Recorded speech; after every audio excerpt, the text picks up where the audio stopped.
Another question that will go on as we keep on going through here is the idea of original sin, the doctrine of relates to atonement a little bit. So I think this is obviously a little bit unrelated to what we've been talking to, but an important idea we see in Genesis is the idea of original sin. I know a lot of objections today are things like, well, why do I have to pay the punishment that Adam deserved, or things like that that are interesting. So can you talk a little bit about like the idea of original sin and kind of your view of what's going on, and then how does that apply to us today? So original sin, I would say, is us being passed on a fallen nature. One thing we need to remember at sin is the Bible is very clear that this is explicit in Romans 5:13. Sin is not counted where there is no law.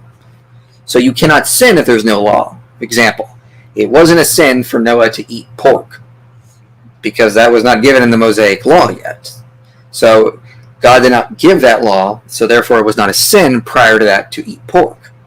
So if humans were not given a covenant with a law yet, there was no sin yet because there was nothing to break.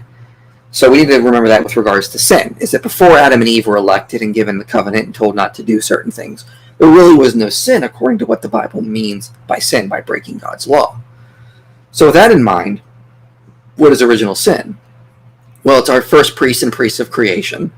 We're given a covenant. They broke it. We were grafted into them, like we're now grafted into Christ, as being fallen. And they sort of passed on that same fallen nature that of not being able to keep God's law properly.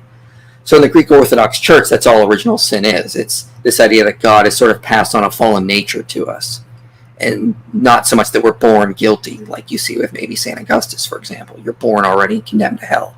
No, your own sin is what condemns you, and just it's not. But you just get that same nature passed on that makes you sin.